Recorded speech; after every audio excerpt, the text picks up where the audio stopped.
ఈరోజు మేము గులాబ్ జామ్ చేసుకుంటున్నాం. మేము ఎప్పుడు ఎంటీఆర్ గులాబ్ జామ్ ప్యాకెట్సే కొంటాము. కొంచెం పిండి తీసుకొని అందులోని కొంచెం కొంచెం వాటర్ కలుపుకోండి. మరి ఎక్కువ వాటర్ ఒకేసారి వేసేయకుండా మెల్లమెల్లగా కలుపుకోండి.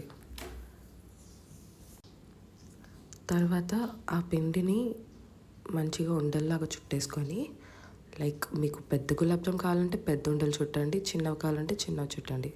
తర్వాత ఆయిల్ పెట్టుకొని స్టవ్ మీద బాగా మరిగించాలి అండ్ పక్కనే పాకం పెట్టేయాలి.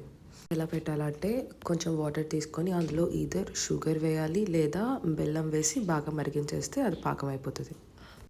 ఇందాక ఉండల్లా చేసుకున్నాం కదా గులాబ్ జామ్ పిండిని, దాన్ని ఇప్పుడు ఆయిల్లో బాగా ఫ్రై చేయాలి. కొంచెం గోల్డెన్ బ్రౌన్ కలర్ వచ్చినంత వరకు ఫ్రై చేయాలి.